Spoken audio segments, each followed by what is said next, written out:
Neiman, Brian Wilson, Mary Catherine Ham, today's newsmakers, and you. The Morning Majority, 630. WMAL.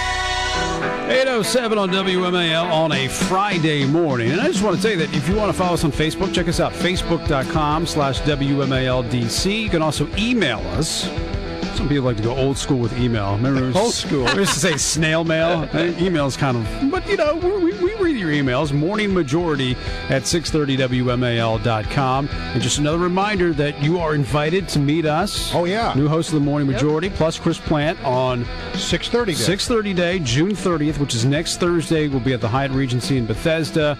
You need to RSVP on our website. Fill out the forms, then we'll send you an official invitation. You come by and see us. And some drinks, one of my best friends was listening yesterday and heard that she can now meet me and is very excited to go to Bethesda to meet me. I'm just wondering, will there be shrimp? Probably. I mean, for you, Wilson, if you want to order shrimp, go for it. I mean, shrimp. Can I get some shrimp? I mean, that's what these receptions are all about, is the shrimp. Okay, that's what you're into. Cocktail sauce. That's fine. You and I sit in the corner, and we'll just eat shrimp. Right. As long as I can have a Bloody Mary, I'll be more than happy. Oh, man. Yes, Ben Shapiro joins us now. He doesn't want to hear any more about this talk about shrimp and drinks. He is the author of the book, Primetime Propaganda, the true Hollywood story of how the left took over your TV. Good morning, Ben. Hey, I'm an Orthodox Jew, so I'm okay with the talk about drinks, but when you get to shrimp, it's beyond my ken. I got you. All right, so I'm flipping through my TV on a regular basis. How liberal is TV these days? It is overwhelmingly liberal, and it has been for the last 30 years, especially when you come to entertainment content. When it comes to news, at least there's Fox News out there. When it comes to entertainment content, there is no conservative outlet, and what is on TV that happens to be conservative, you try and think about it, right? The best you can probably do is American Idol, just because at least there's no affirmative action there, right? If you suck, you're not making the finals. Right. That's about it. Yeah. Well, that's right. Those are the two shows, American Idol and Dancing with the Stars, that I actually see as kind of family-oriented shows. And America's Got Talent. And America's Got Talent, because you can actually sit around with the whole family and not have to worry about being uncomfortable at some situations. Except when they start piercing body parts. I don't like that. I mean, this is how bad things have become, right? I mean, if you go back to the 1970s, they have shows like this, but it's the Gong Show. And it's not successful because nobody cares, right? I mean, because there's actual other stuff to watch. Now it's like, what are you going to watch with your kids? You can't watch Glee, right? I mean, because it's gay propaganda. On that issue, they didn't know it's gay propaganda. Glee, I mean, look, I'm going to shock and I'm sure disappoint many of my friends by saying I have watched the show. I love the music on the show.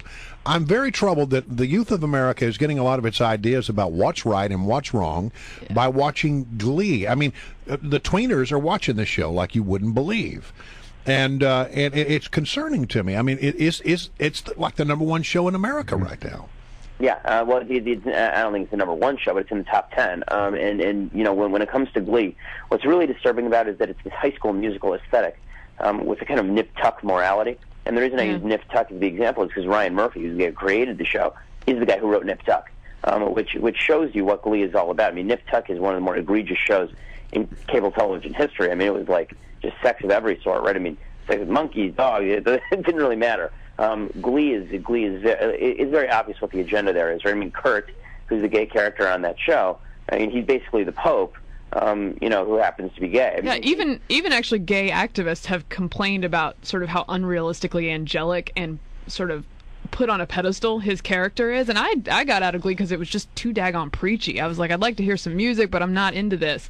Are there bright spots in the lineup? Like, I used to watch, I watch Friday Night Lights, still do. It's ending this year.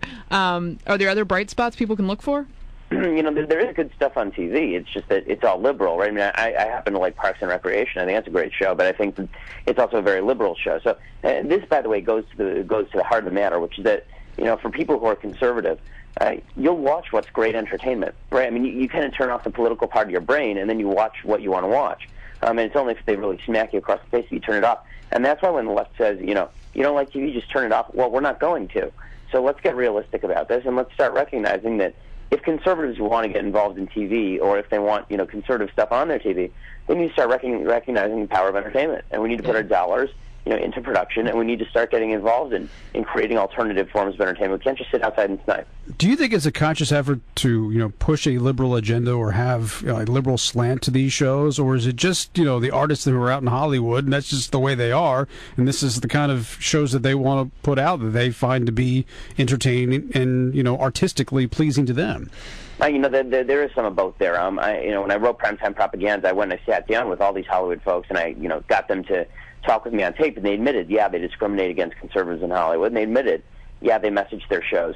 I think most of them think that when they message their shows, they're reflecting America. I mean, it's really fascinating.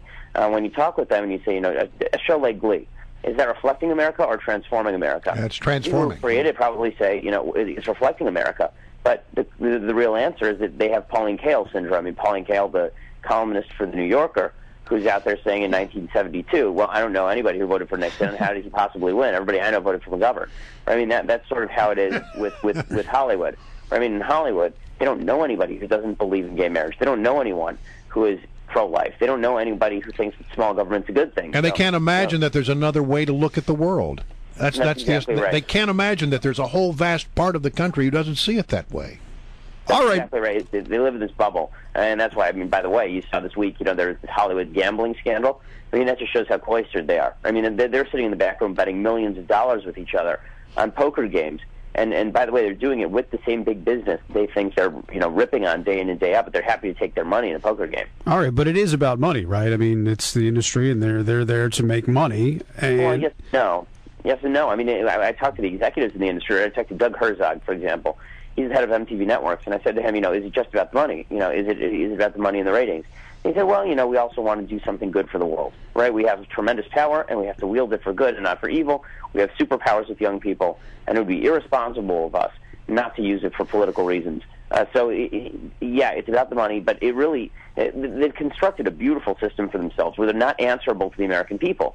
They don't care whether you watch the show. What they care about is really whether people who are 18 to 49 in big cities watch the show, right? If you're above the age of 50, they really do not give a damn about you.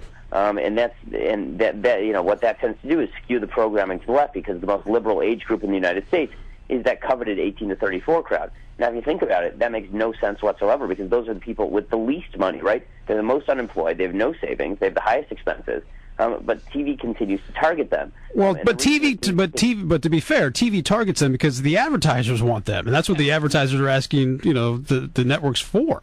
Well, here's the really interesting part, and I did Primetime Propaganda. That was my impression too, right? I mean, this is their argument. Their argument is that we don't get to complain because it's all the market will take care of it, right? I mean, the market is basically demanding this material.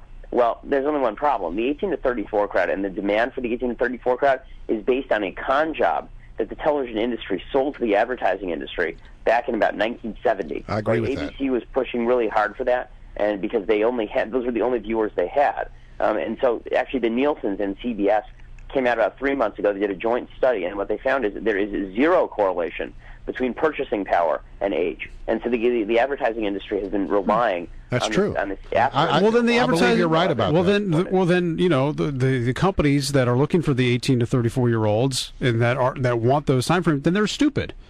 If that's the case. They just blindly follow what's always been done. For some products, of course, you do want the 18 to 34 demographic. I mean, for selling skateboards, right, you don't want the 50-plus demographic. Sure. But if you're Johnson & Johnson, right, if you're Procter & Gamble, exactly. If you're an insurance company, if you're Coke, there's no reason why you should be targeting the 18 to 34 crowd. None. All right, Ben. Good to talk to you. Thanks for coming to the show. Good luck with the book. Primetime Propaganda is the name of it. Thanks again. Hey, thanks.